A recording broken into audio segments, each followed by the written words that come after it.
There is a huge myth in anthropology that is now officially debunked, and it's called man the hunter, and it means many things. It means that we were born violent. There's some argument for that. That we always hunted. We were always the hunters. No, we were mostly the hunted throughout our lives. We only began large-scale hunting 60 to 80,000 years ago. The other part of the myth, man the hunter, is that we are carnivores by nature. We are designed to eat meat. We can only flourish by eating meat. There are many studies saying our brain only began to grow, our language, our culture only developed once we began to eat meat. This is nonsense. There are a lot of studies against that too.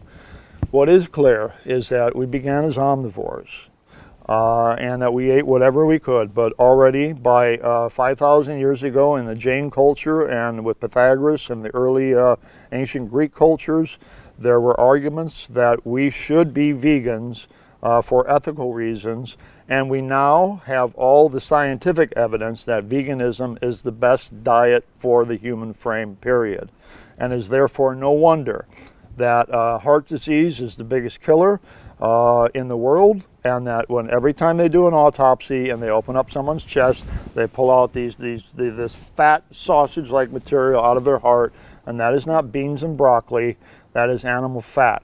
Animal fat is carcinogenic. It gives us strokes. It gives us heart disease. It contributes to all major health problems. And so clearly veganism is the best diet. We can get all of the nutritions that we need. Every major medical study proves that. Now, that means that we do not have to fear being vegans, and that means that we are not in a dilemma or a paradox here. We can do something good for ourselves as we do something good for the world and something good for the animals. In fact, I can't think of any one thing that you can do that is good for yourself and good for everything else around you. So we now have to try to spread veganism throughout the world. The challenge is that traditional plant-based societies like China, India, Indonesia are moving toward a meat-based diet. We have got to get into these countries and educate these people into where they're going and show them to not repeat the mistakes we have made. But the UN, the United Nations, and other credible scientific groups are saying that given 7 billion people who are now increasingly turning toward a carnivorous diet, this is unsustainable, and this planet is so fragile now. If carnivorism continues to spread throughout the planet, all systems will crash. And we know that the greatest contributor to climate change is agribusiness, or the agriculture industry. And so we must try to globalize veganism. Veganism is a key ingredient in saving this planet.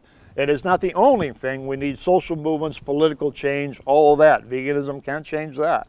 But we have to show people that it's the best diet for us nutritionally. It's the only diet that can be sustainable for the planet.